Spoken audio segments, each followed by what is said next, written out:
Hello everyone, how are you all? I hope all of you will be doing great. So today is our third lecture which we have started on the basis of mechanical JEE, and we are preparing for HSSC mains exam for our subject mechanical. Okay guys, तो हम पढ़ रहे हैं mechanical के लिए कि हमारे HSSC की जो भी मेंस एग्ज़ाम होंगे उसके अंदर मैकेनिकल जेई की पोस्ट है, उसके लिए अपनी ये थर्ड क्लास है। और अपना जो सब्जेक्ट था वो क्या था, थर्मोडायनेमिक्स। और पिछले 2 लेक्चरों में हमने बेसिक पढ़ा है थर्मोडायनेमिक्स का। अब हम पढ़ेंगे इससे थोड़ा सा आगे। देखो मैं काफ़ी डिटेल में हम पढ़ रहे हैं, इतना हालांकि डिटेल में आएगा नहीं, लेकिन एक बार अपने को अच्छे से कवर करना ज़रूरी है हर एक पॉइंट को। उसके बाद में हम एक सब्जेक्ट के लिए एक वीडियो लेके आएंगे जिसके अंदर बहुत ही ज़्यादा इंपॉर्टेंट जो भी टॉपिक होंगे उनको डिस्कस किया जाएगा। ओके, तो हम स्टार्ट करते हैं अपनी क्लास। कल लास्ट क्लास में हमने क्या पढ़ा था, थर्मोडायनेमिक वर्क डन के बारे में पढ़ा था, ठीक है। और उसके अंदर हमने 2 वर्क डन डिस्कस किए थे। क्या क्या थे वो? एक तो था मैकेनिकल वर्क डन और एक था हमारा इलेक्ट्रिकल वर्क डन। तो एक बार और रिवाइज कर लेते हैं हम कि ना, जैसे कि थर्मोडायनेमिक वर्क डन क्या था अपना, WD मैकेनिकल बोलो, पेडलर बोलो या स्टायरल, इसको कैसे काउंट करते हैं? 2π/NT/60 इंटू टाइम, मतलब 2πN number of revolution per minute, T torque divide by 60 into time. और अगर आप बात करें किसकी, इलेक्ट्रिकल वर्क डन की, वो क्या था अपना, QS equal to power into time I²R into time. Okay, और अगर हम हीट सप्लाइड की बात करें वो क्या होता है, MC∆T, और C क्या होता है अपना स्पेसिफिक हीट, और QS क्या होती है अपनी हीट। और हीट की यूनिट क्या होती है, जूल। और अपनी स्पेसिफिक हीट की यूनिट आप आज पढ़ेंगे, ठीक है, आगे चल के। वर्क डन हमेशा अपने को कहाँ पे देखना है, बाउंड्री पे देखना है, ये हम पढ़ चुके हैं, ठीक है।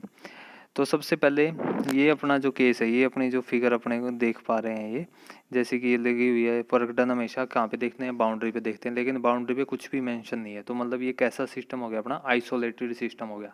शुरुआत में हमने 3 सिस्टम पढ़े थे ना, ओपन, क्लोज्ड और आइसोलेटेड। आइसोलेटेड सिस्टम के अंदर अपनी मास और एनर्जी का इंटरेक्शन क्या होगा, जीरो होगा। तो यहाँ पे क्या होगा, वर्क डन भी जीरो हो गया।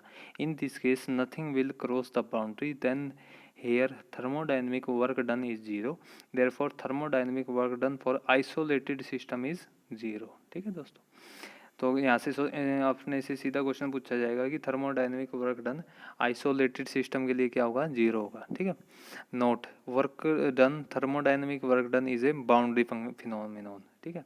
अपनी प्रोसेस क्या थी, पॉइंट फंक्शन था, लेकिन यहाँ पे क्या वर्क डन कैसा अपना बाउंड्री फिनोमिनन है। अब तक हमने जो भी बात की है कि वर्क डन हमें कहाँ पे देखना है, बाउंड्री पे देखना है। Work is a transient phenomenon, इसका मतलब क्या है, transient phenomenon means work can be converted into heat और heat can be converted into work, ठीक है। तो ये वर्क कैसा है अपना, ट्रांजिनेंट फिनोमिनन है, ठीक है।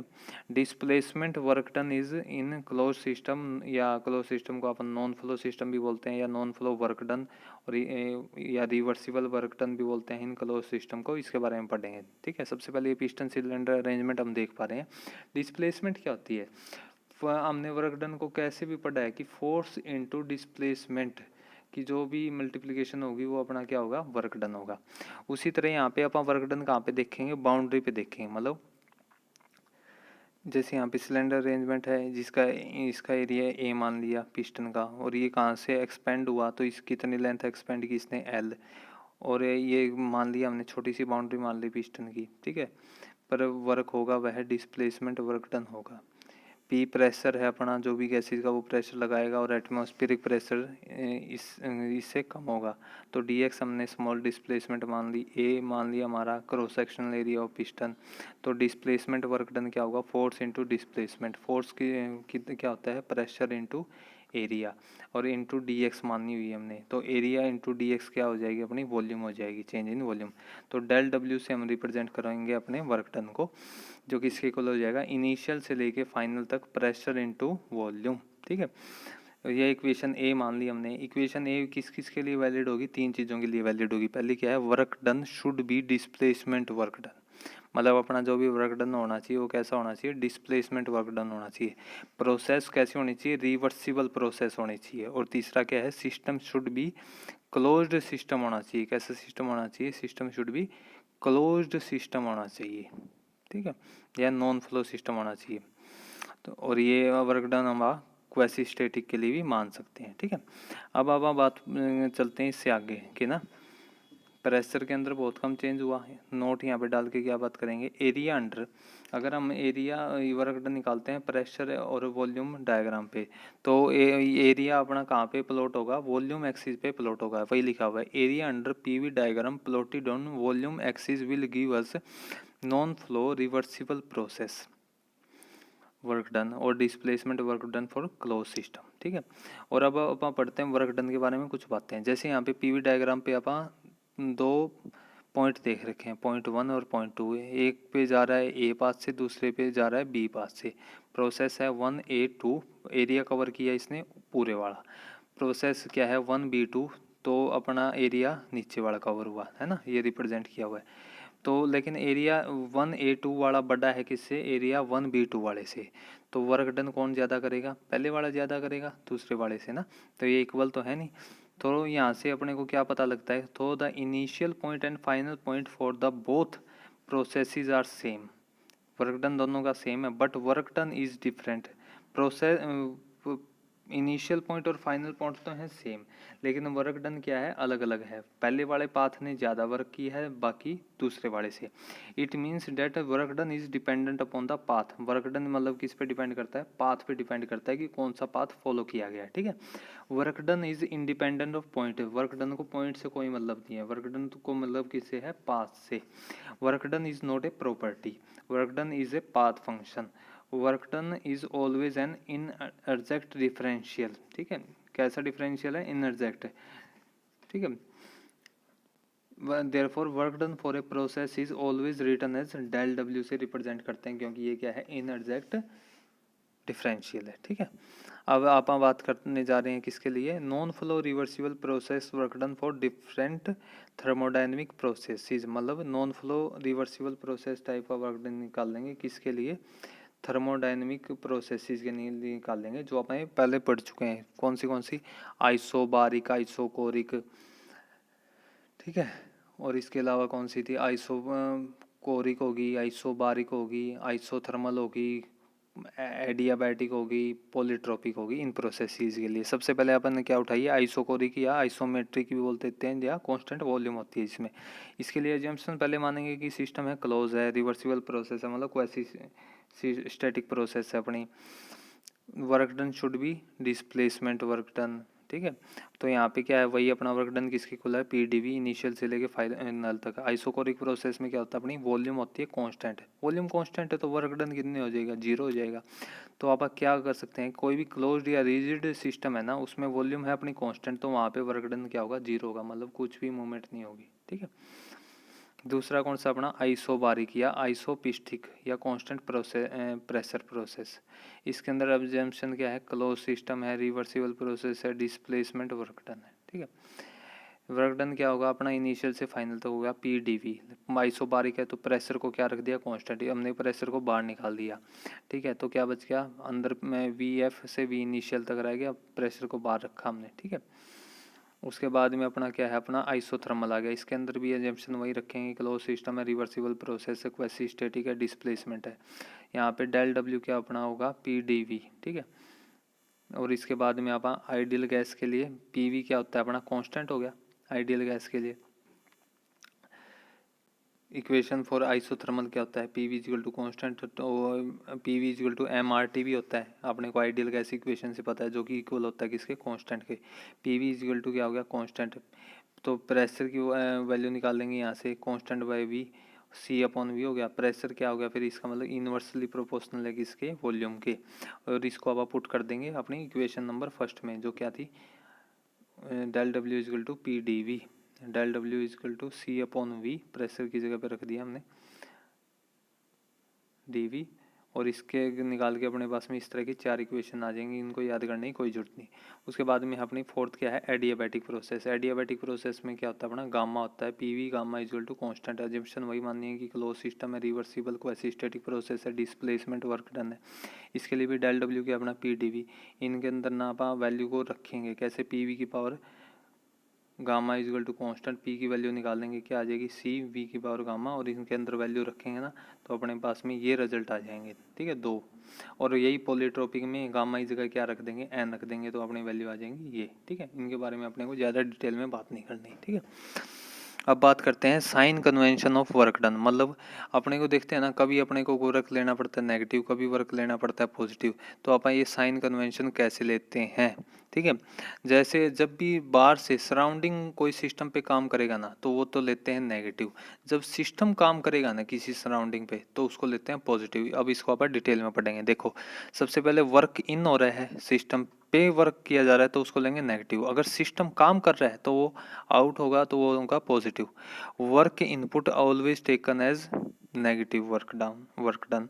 मतलब वर्क इनपुट जब भी आप काम देंगे सिस्टम को, ठीक है, मतलब सिस्टम पे काम करेंगे वो नेगेटिव होगा, लेकिन जब सिस्टम काम करेगा वो क्या होगा, पॉजिटिव होगा। जैसे दो प्रोसेस लेते हैं, एक तो एक्सपेंशन, दूसरे लेंगे आप कंप्रेशन। एक्सपेंशन प्रोसेस में क्या होता है अपने, जैसे ये पिस्टन सिलेंडर अरेंजमेंट है, ये फोर्स लगाएगी कौन, हम गैसेस फोर्स लगाएंगे जब इनका एटमॉस्फेरिक प्रेशर से कम है, ज़्यादा है अंदर वाली गैसेस का, तो क्या होगा, वॉल्यूम भी बढ़ेगी, वी ने फाइनल से वी इनिशियल पे जाएगी, एक्सपेंशन होगा ना। तो work done by the system होगा किस पे, सराउंडिंग पे। ठीक है, work done by the system is always taken as positive. Work done during expansion process is always taken as positive work done. ठीक है, del W is equal to P D V, P V final से V initial जाएगा ना। ठीक है, तो del W क्या अपना पॉजिटिव। अगर बात करें कंप्रेशन की, इसके अंदर क्या होगा, एटमॉस्फेयर प्रेशर ज़्यादा होगा गैसेस से, तो work done compression work done is also known as work done on the system by the surrounding काम करेगा, तो इसको कैसे लेंगे, नेगेटिव लेंगे। ठीक है, अब बात करते हैं आप किसकी, अपने अगले पॉइंट की, एक बार को जरा।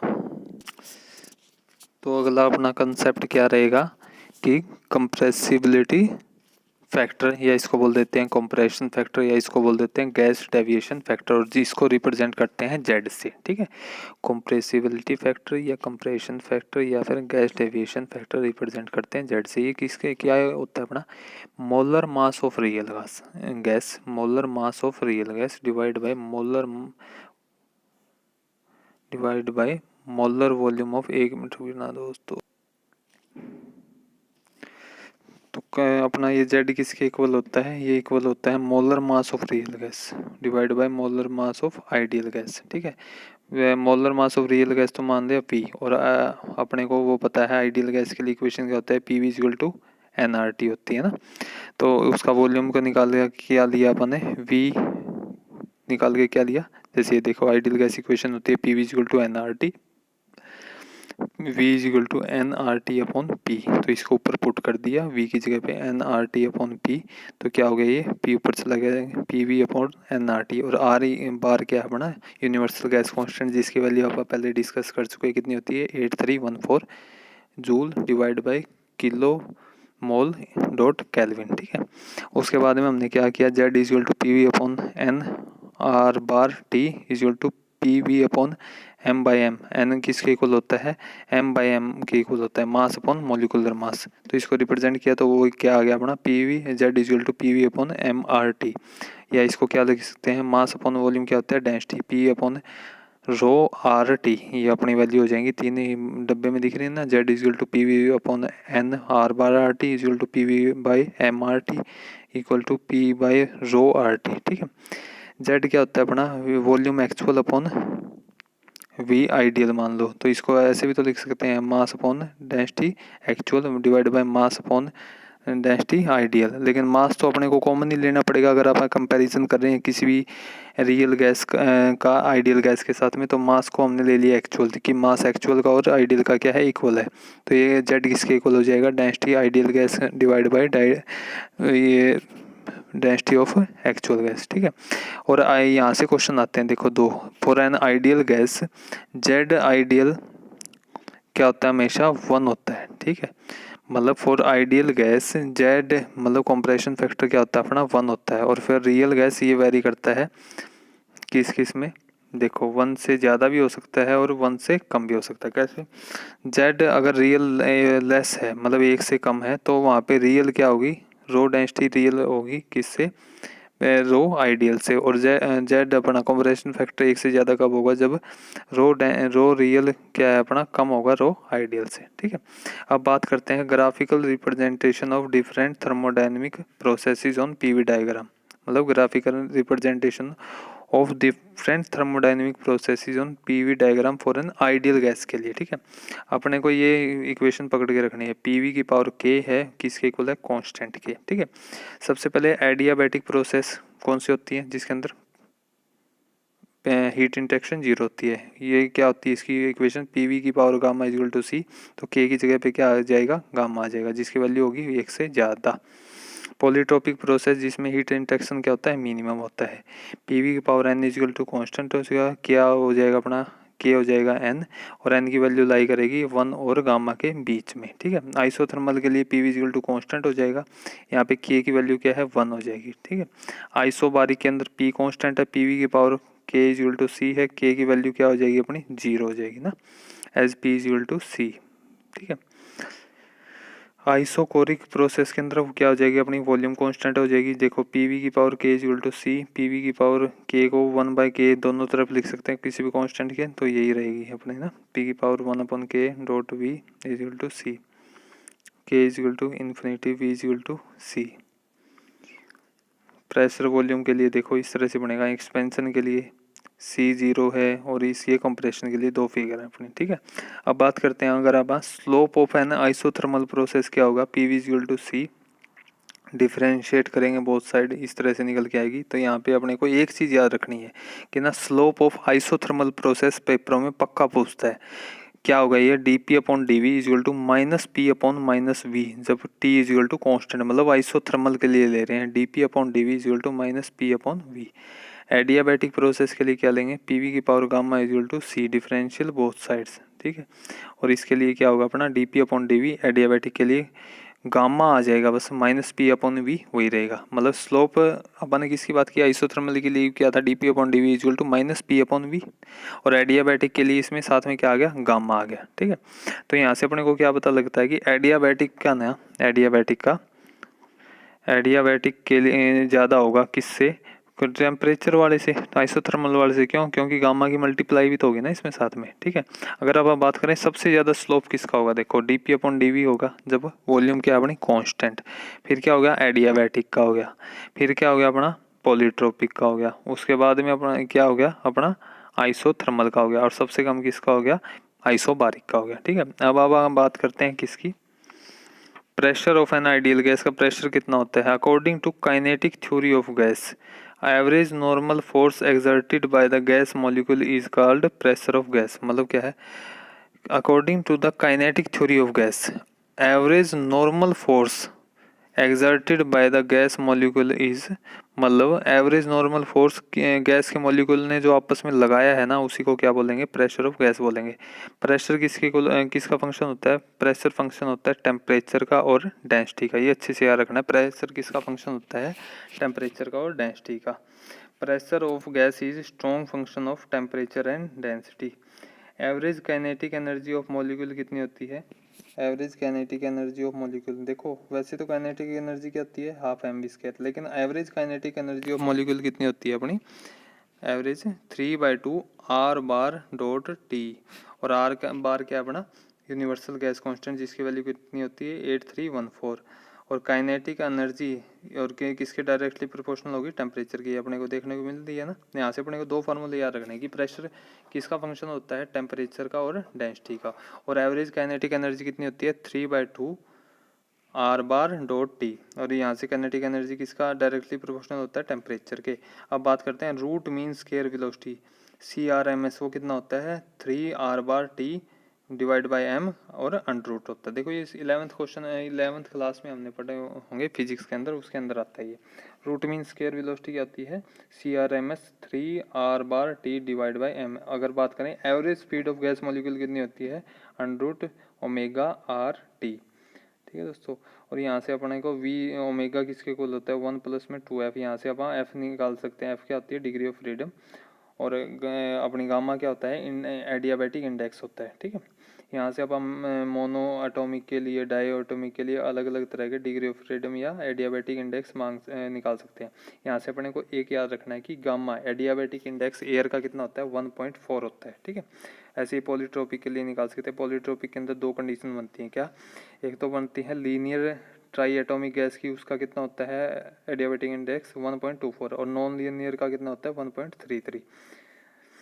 और इसीलिए जैप्शन में आप एडियाबैटिक इंडेक्स नॉन पॉलीट्रोपिक का कितना मान लेते हैं, 1.33 मान लेते हैं एडियाबैटिक का। अब बात करते हैं पॉलीट्रोपिक का। इसके अंदर किस में लेते हैं, एन में लेते हैं। पीवी के power N is equal to C होते हैं, अपने को पता है। इसके फार्मूला ये बनता है। और अब आप बात करने जा रहे हैं हीट की। हीट को रिप्रेजेंट करते हैं क्यू से। ये क्या है, it is a mode of energy transfer है। Q is equal to directly proportional to M होता है। एम क्या होता है, मास, और क्यू ही डायरेक्टली प्रोपोर्शनल क्या होता है, चेंज इन टेम्परेचर। तो क्यू डायरेक्टली प्रोपोर्शनल किसका हो गया, एम डी टी। ठीक है, और इसको डायरेक्टली प्रोपोर्शनल को हटाने के लिए क्या हो गया अपना, सी हो गया, M C D T joule. Specific heat, it is amount of heat energy required. तो यहाँ से अपने को सी निकालना। सी क्या हो गया अपना, स्पेसिफिक हीट हो गया। ये क्या होता है अपना, it is the amount of heat या energy required to change the temperature of body of 1 kg through 1 Kelvin is specific heat. और समझ में आई, जैसे कि नॉर्मल हीट है अपनी क्या, उसकी तो यूनिट होती है जूल, और यहाँ से ही सी निकल के आई है। सी को क्या बोलेंगे, स्पेसिफिक हीट बोलेंगे। स्पेसिफिक हीट क्या होगी, it is the amount of energy heat required to change the temperature of body of 1 kg through 1 degree kelvin is specific heat. Specific heat की यूनिट क्या होती है, जूल अपॉन kg केल्विन। ठीक है, और अब यहाँ पे भी कंडीशन बनती है दो कि ना, for incompressible fluid, for liquid and solid only one specific heat is required, for gas two types of specific heat are required. मतलब सॉलिड और लिक्विड के लिए ना एक स्पेसिफिक हीट चाहिए, लेकिन गैसेज के लिए कितनी चाहिए, दो चाहिए। ठीक है, यहाँ अपने को याद रखने। और यहाँ से दो कंडीशन निकल के आएगी कि Q P is greater than Q V, मतलब ये heat at constant pressure is greater than heat at constant volume. और यहीं से आएगी specific heat at constant pressure is greater than ही specific heat at constant volume. मतलब pressure वाला जहाँ पे कांस्टेंट प्रेशर होगा ना, वहाँ पे हीट ज़्यादा होगी, किससे, वो कांस्टेंट वॉल्यूम वाले से। ठीक है, और यहाँ पे एक छोटा सा कंसेप्ट आता है, क्या है, एंथैल्पी, जिसको रिप्रेजेंट करते हैं एच से। और एच की इसके इक्वल होता है यू प्लस में पी वी। यू क्या होता है, इंटरनल एनर्जी, कल हम बात कर चुके। पी वी क्या है, प्रेशर और वॉल्यूम। और एच से रिप्रेजेंट करते हैं एंथैल्पी को। यहाँ से आप सीधा याद रखोगे, एच की इसके इक्वल होता है यू प्लस पी वी के। एंथैल्पी क्या है, एक एक्सटेंसिव प्रॉपर्टी है, मतलब which is dependent upon mass. हम पहले लेक्चर में पढ़ चुके हैं ये बातें। यूनिट क्या होती है एंथैल्पी की, जूल होती है। और हीट की भी यूनिट क्या होती है, जूल होती है। लेकिन स्पेसिफिक हीट की यूनिट क्या होती है, जूल अपॉन केजी केल्विन। ठीक है, स्पेसिफिक एंथैल्पी क्या होती है, जैसे हीट को रिप्रेजेंट करते हैं क्यू से, और स्पेसिफिक हीट को सी से। यहाँ पे एंथैल्पी हमने पढ़े किससे रिप्रेजेंट किया, एच से। और उसी तरह स्पेसिफिक एंथैल्पी को रिप्रेजेंट करते हैं स्मॉल एच से, और ये किसके इक्वल होता है, H, capital H upon M. M क्या होता है, मास। ठीक है, it is an intensity, intensive property होती है स्पेसिफिक वाली, और इसकी यूनिट क्या होगी, जूल अपॉन मास। ठीक है, एक मिनट रुको।